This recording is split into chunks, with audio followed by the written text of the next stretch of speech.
नमस्ते, मैं हूं संजय दीक्षित और आप देख रहे हैं दी जयपुर डायलॉग्स। इस वीडियो को लाइक करें, शेयर करें, चैनल को सब्सक्राइब करके बेल आइकॉन दबा दें और पत्रम पुष्पम के साथ हमारी सहायता करते रहें। मोदी ने लोकसभा के युद्ध का ऐलान आज कर दिया और वो भी इतने घमासान तरीके से कि मुझे नहीं समझ में आता कि अब जिन लोगों को ये बहुत बड़ी ब्रेन वेव आई थी कि अपने ऑपोजिशन अलायंस का नाम इंडिया कर दें, इंडिया विद डॉट्स, वो अब क्या सोच रहे होंगे, क्या कह रहे होंगे। आपको ध्यान है कि जैसे ही इन्होंने ये इंडिया विद डॉट्स जारी किया था अपना नाम, मैंने तुरंत कहा था कि इन्होंने तो फुल टॉस दे दी नरेंद्र मोदी को। आज नरेंद्र मोदी ने अपने संसदीय दल की बैठक में इनका सही नामकरण कर दिया और अभी तो इसके ऊपर बहुत सारे और आख्यान होंगे, लेकिन मैं आपको सीधे सीधे बता देता हूं कि इसका संबंध ऐसे क्यों आया है। क्योंकि मोदी ने इनका रिलेशनशिप, इंडिया का रिलेशनशिप ईस्ट इंडिया कंपनी से जोड़ा, पॉपुलर फ्रंट ऑफ इंडिया अर्थात पीएफआई से जोड़ा, इंडियन मुजाहिदीन से जोड़ा। अब बताइए आप, अब इनके पास क्या चारा बचा है कि जिसको इंडियन मुजाहिदीन और पीएफआई के साथ में जोड़ दिया गया, उसके पास मुंह दिखाने को कुछ बचा है क्या। और उसके बाद जो राहुल गांधी का जो ट्वीट आया वो तो ऐसा लग रहा था जैसे बिल्कुल खिसियाया हुआ सा कुछ आया है कि वॉट एवर यू से मिस्टर मोदी। पता नहीं अब मिस्टर मोदी क्यों हो गए। पहले तो कहते थे कि सारे मोदी वाले जो है वो चोर होते हैं और चौकीदार चोर है भी उन्होंने चलाया था पूरा का पूरा। 2019 का चुनाव भी चौकीदार चोर है पे चला था। लेकिन लगता नहीं है कि इन भाई लोगों को उन्हीं मुद्दों से, उन्हीं नारों से, सारी की सारी उन्हीं बातों से 2 चुनाव लगातार हार जाने के बाद भी 10 साल में भी कोई समझ आई है क्या। ऐसा तो बिल्कुल ही नहीं लग रहा, विशेषकर जब नाम रखा गया इंडिया विद डॉट्स तभी समझ में आ गया था। अब पीएफआई के साथ तो हमें पता है कि रिश्ता कर्नाटका कांग्रेस का तो बहुत पुराना है। पिछली बार तो उन्होंने सीक्रेट में रहकर चुनाव भी साथ साथ लड़ा था। अभी भी आप जानते हैं कि यद्यपि पीएफआई को बैन कर दिया गया है, लेकिन उसके जो सदस्य हैं वो इधर उधर से सहायता तो कांग्रेस की ही कर रहे थे कर्नाटका में। और पीएफआई के बैन पर ये इन्होंने पूरी तरह से चुप्पी साध रखी थी, इनकी मुंह नहीं खुले थे बिल्कुल ही। और जो दूसरी राष्ट्रीय पार्टी है राष्ट्रीय जनता दल, उसके तो खैर कहने ही क्या, वो कितनी राष्ट्रीय है सब जानते हैं। जब से शहाबुद्दीन, सिवान वाले शहाबुद्दीन जब से वो गए हैं, और पहले नीतीश कुमार के कारण ही वो गए हैं विशेष रूप से, तो जब से वो गए हैं तब से वो भी बिल्कुल ऐसा हो गए कि भाई बिना पतवार की नाव बस इधर उधर हिचकोले खा रही है।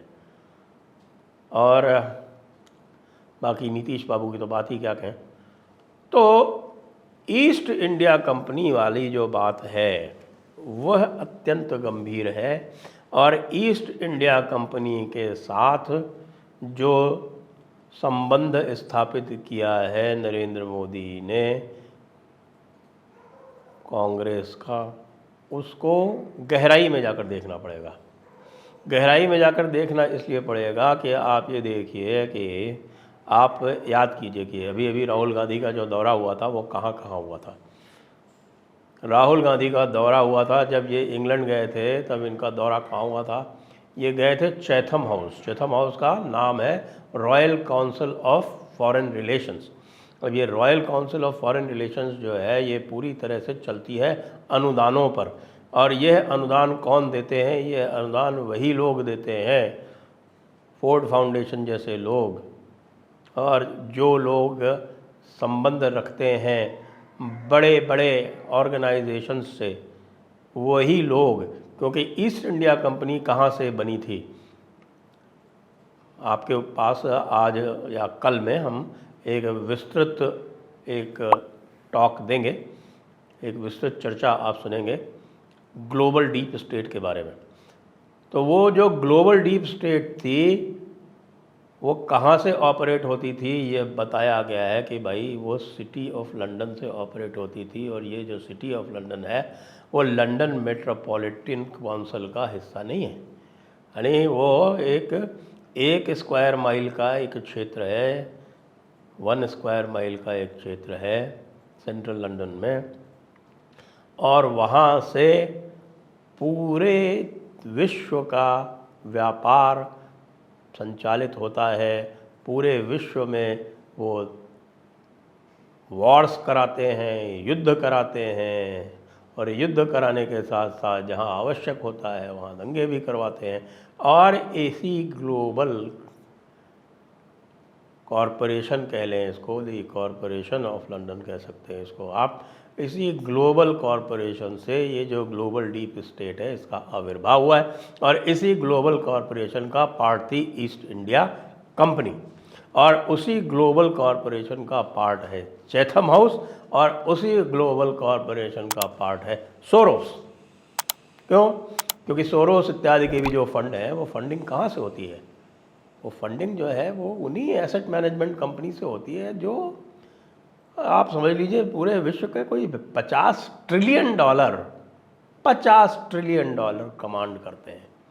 और वो 50 ट्रिलियन डॉलर वाले जो हैं वो भारत को देखना तो चाहते हैं, क्योंकि राहुल गांधी में उनका भी विश्वास नहीं है विशेष, यानी राहुल गांधी में यदि उनका विश्वास होता तो कुछ और भी करते। वो जानते हैं कि भाई राहुल गांधी को केवल उपयोग इसलिए करना है कि भाई मोदी को थोड़ा सा हिलाते रहो, मतलब मोदी जो है वो बहुत ज़्यादा स्ट्रांग ना हो जाए, बहुत ज़्यादा स्ट्रांग हो जाए तो कहीं शी जिनपिंग की तरह नहीं हो जाए, ये उनका उद्देश्य है। तो ये ईस्ट इंडिया कंपनी के आधुनिक स्वरूप है ये, जैसे ये चैथम हाउस की जिसकी मैंने बात की। और ये चैथम हाउस किसको बुलाता है? ये चैथम हाउस बुलाता है राहुल गांधी को, राहुल गांधी से वहाँ पर वार्तालाप करवाता है। भाई पकड़ लिया, मोदी ने मामला पकड़ लिया। ये लोगों को अगर कहना ही था तो भाई कोई और बना लेते इसका, बजाय इंडिया के अगर भारत बना लेते तो संभवतः कुछ समस्या हो सकती थी। क्योंकि ये भी कहा ना भाई कि भाई इंडिया बनाने से क्या हो जाता है, भाषण में जो कहा कि इंडिया नाम रखने से क्या हो जाता है। ईस्ट इंडिया कंपनी में भी तो इंडिया था, पीएफआई में भी तो इंडिया था, इंडियन मुजाहिदीन में भी तो इंडियन था, इंडियन नेशनल कांग्रेस में भी तो इंडियन है। वो कितनी इंडियन है और कितनी नेशनल है तो सब देख रहे हैं आजकल। तो भाई ये मामला जो है ये तो बहुत एक तगड़ा, एक हम कहें कि न केवल ये काउंटर था, लेकिन मुझे तो लग रहा है कि ये एजेंडा सेट हो गया।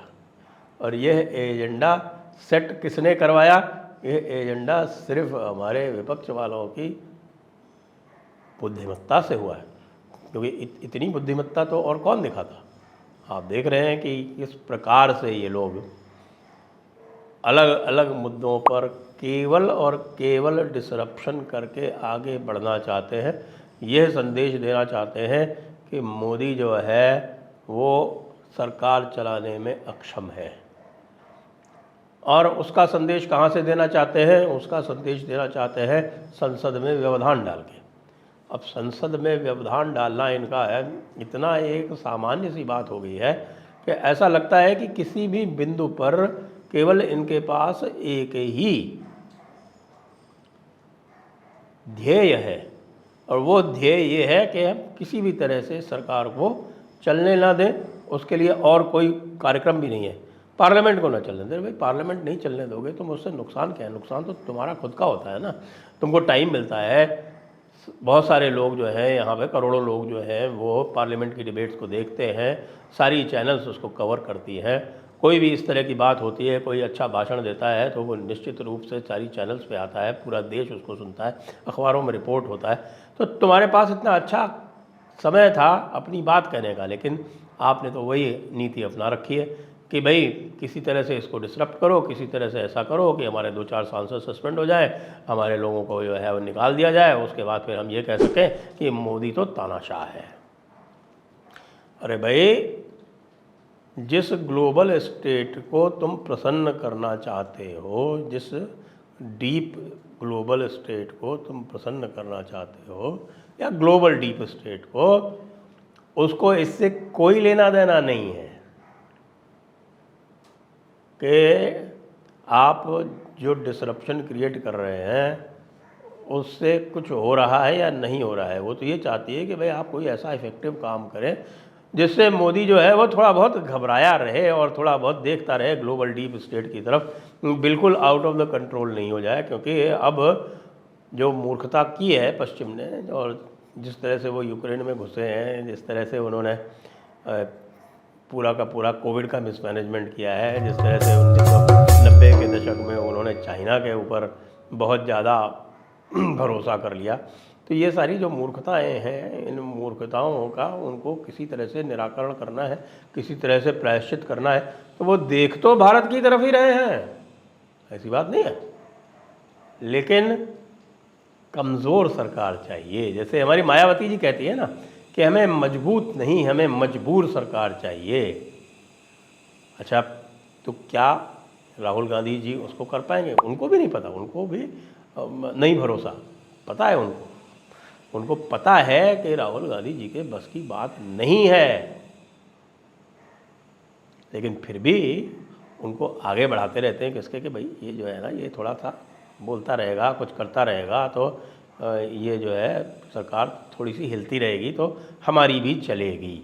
सारा का सारा खेल इसी का वहाँ पे चल रहा है।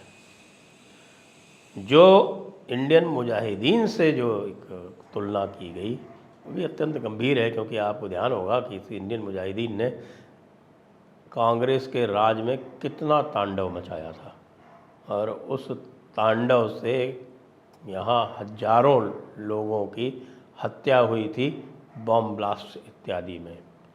अब इंटरनल सिक्योरिटी पे वैसे तो हम आलोचना करते रहते हैं, जहाँ आलोचना का मुकाम होता है, लेकिन ये तो कहना पड़ेगा कि कम से कम अगर जम्मू कश्मीर को छोड़ दें तो शेष भारत में 2014 के बाद से तो कोई बॉम्ब ब्लास्ट नहीं हुए।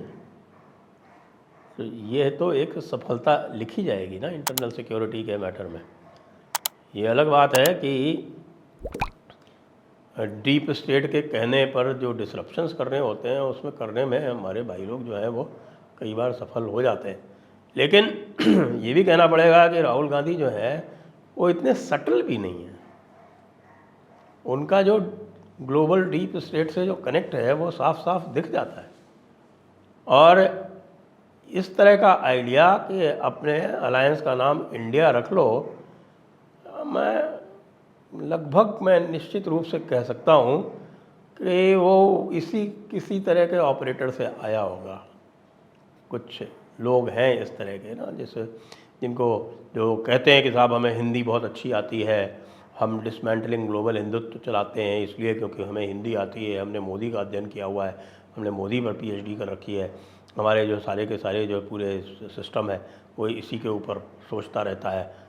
ऐसे ही किसी व्यक्ति ने, चाहे वो US से हो, अधिक संभावना है कि वो फ्रांस से होगा, उसने ही इस तरह की सलाह दी होगी कि नाम इंडिया रखो, और नाम इंडिया रख के कहीं पाकिस्तान वाला इंडिया ना हो जाए, यानी ENDIA वाले, क्योंकि पाकिस्तान वाले हमेशा इंडिया को इंडिया बोलते हैं, इंडिया बोलते हैं, और हिकारत से बोलते हैं इंडिया, ENDIA, जिसका एंड हो जाएगा।